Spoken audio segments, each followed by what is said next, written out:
Lovely to talk to you. Sitting in my office in my house in Worthing, Sussex, and the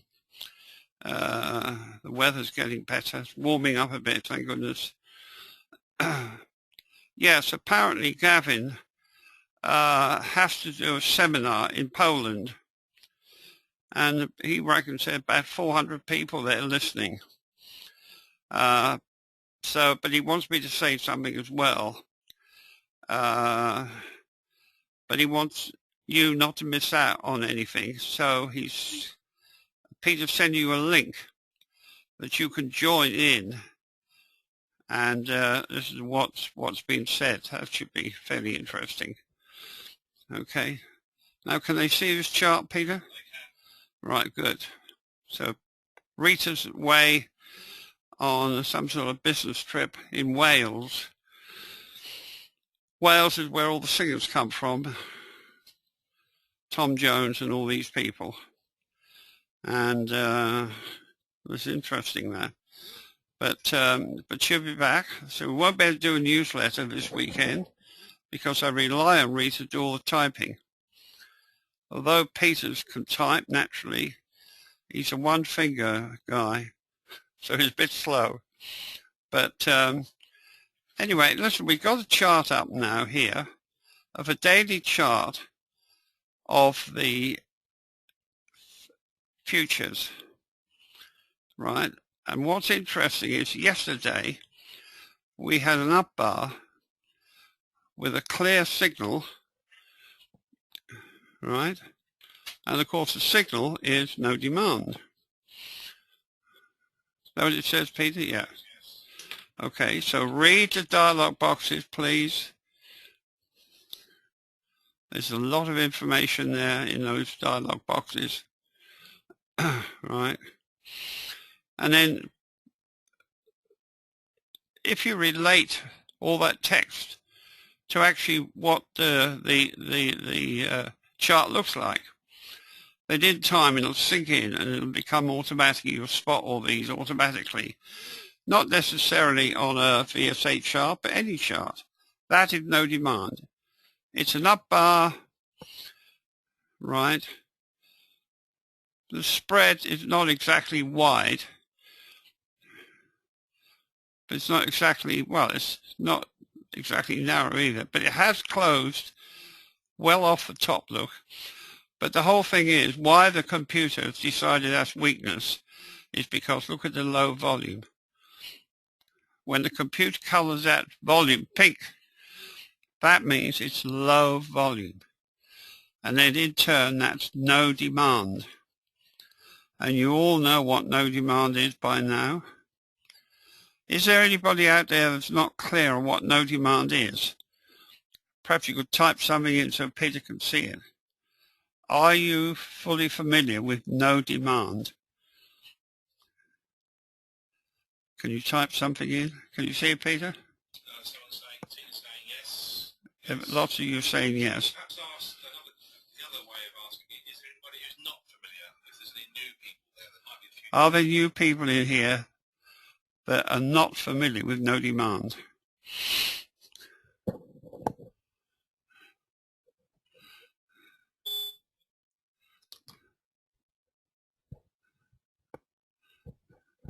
All right, Peter? Yeah, okay, so no responses to that one. You see, the reason why, which seems like a very, very simple equation for people like myself and Peter and Rita and anybody that knows VSA, because no demand, you see it all the time. Or not all the time, but very frequently you see no demand. And what that means is the professional money at that moment is not interested in higher prices. And therefore you're vulnerable for it to come off. And you certainly not a good idea to be long, right, when the future is showing, all the cash market is showing no demand. Right? So, and that's why it apparently is coming off. don't expect necessarily dramatic come off. If you want to see a dramatic come off, then you see something more substantial. Like if that went up into new high ground and the volume was high, very high, then you would expect a proper bearish move. But this shows you at the moment, and it's Friday, you never know what they're up to Friday. Always be very, very cautious Friday. But the market's hesitating at the moment. It's had a rise there, as you can see. Look how that simple trading system works, which is interesting. If you went long at the low here, right, a trading system is a blue bar, up bar, right, up, up, up, even up, right, you allow one down bar. So technically we're still trending up at the moment, but be warned, that is no demand there. Plus, you're at a recent fairly high here, so that's a warning. There's no way this market's going to go up on no demand through an old high. You can be rest assured of that. So once you learn to read these charts, you can sit back and read them like an open book, really, and then your skill as a trader has to kick in, because there are so many different ways you can make money. You can trade the cash, you can trade stocks, you can trade futures, options, all, but that'll all come to you once you can read these. Now, before we look at another chart, are there any questions about this particular chart? This is the future daily chart. Anything there, Peter?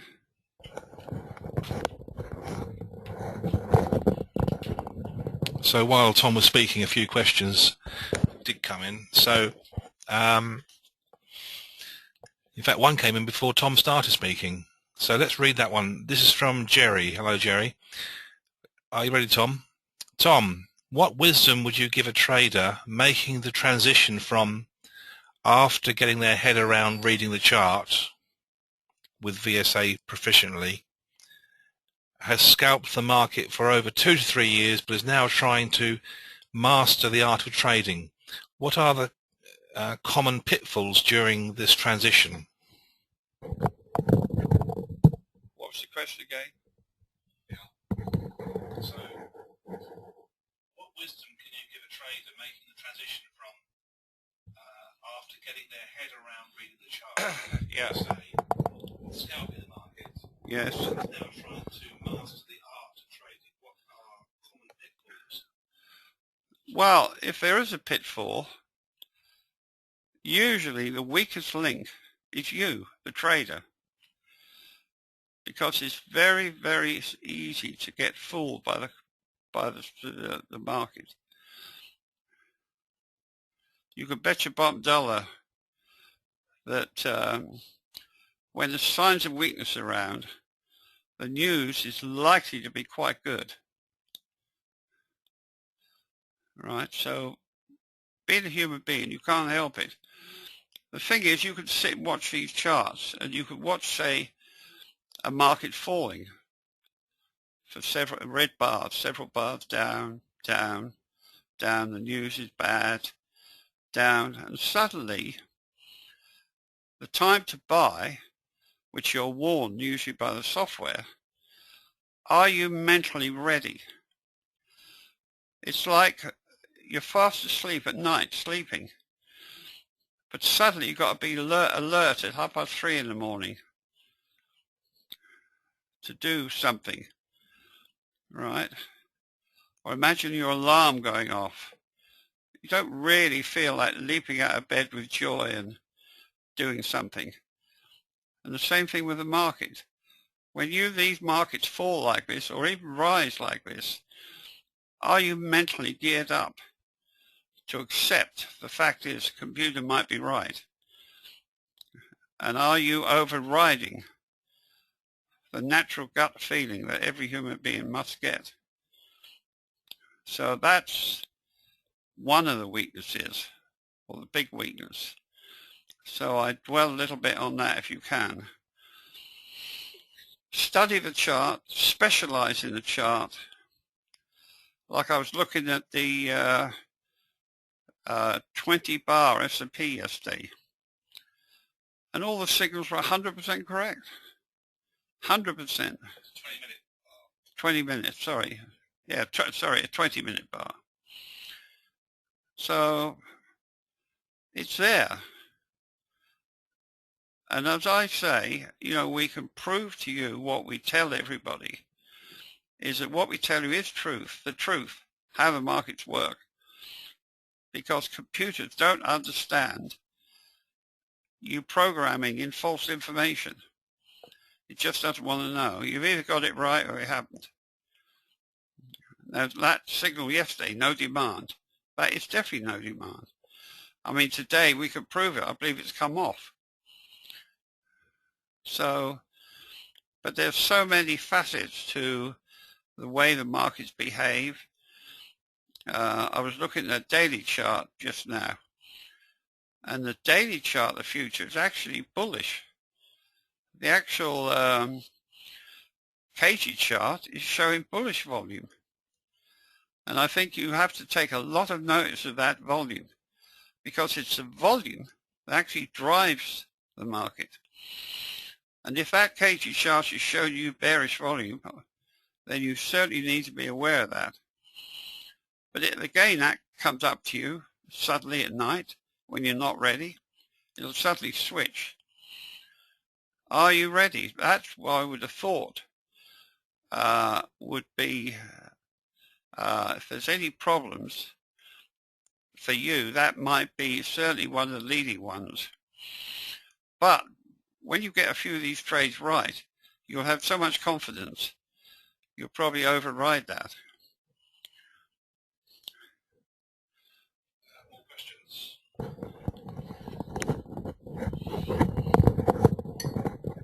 Okay, so next question. This is from Thomas. Hi, Thomas.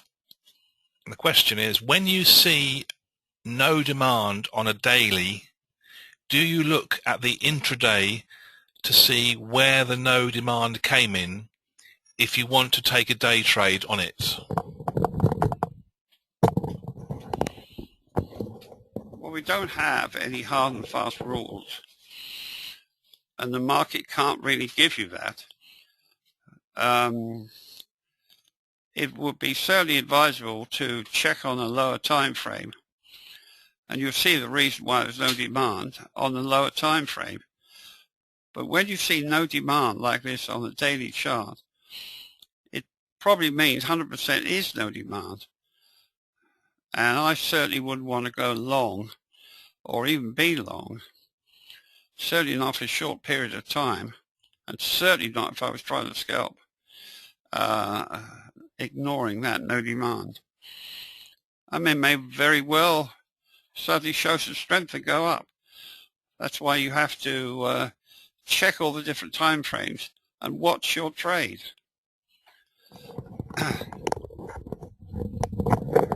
Thank you, Tom. Next question. Actually, it's not a question, it's a statement or a comment. This is from Tom. Hello, Tom. Another Tom. Wonderful stuff, by the way, Tom. Thanks for bringing your ideas to the average punter like me. And we have a question here from Craig. Hello, Craig. How important is the fact that the volume seems to be decreasing as the bars go up? Well, you certainly notice that, because surely that is building up for no demand. But don't forget, it's volume spread analysis. So not only looking at the volume or activity, you're looking at the price spread.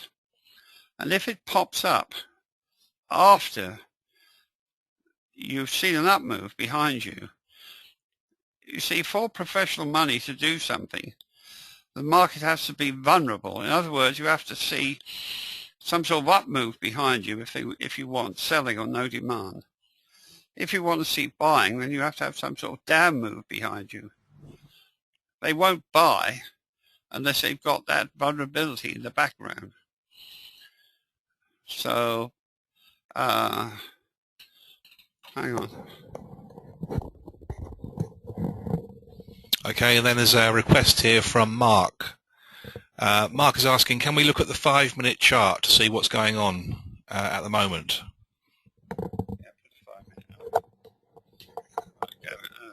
He's just putting a 5-minute up.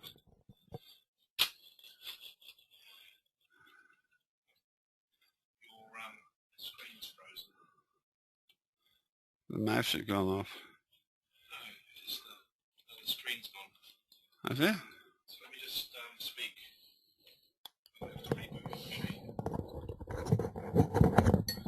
Sorry folks, Tom's machine is frozen. I think there's some conflict on some specialist software on here. We've had this problem a few times. So I'm going to have to reboot Tom's machine. So we'll be back in about, I don't know, 3 minutes. And then we'll continue from there with the 5-minute chart. So please stand by.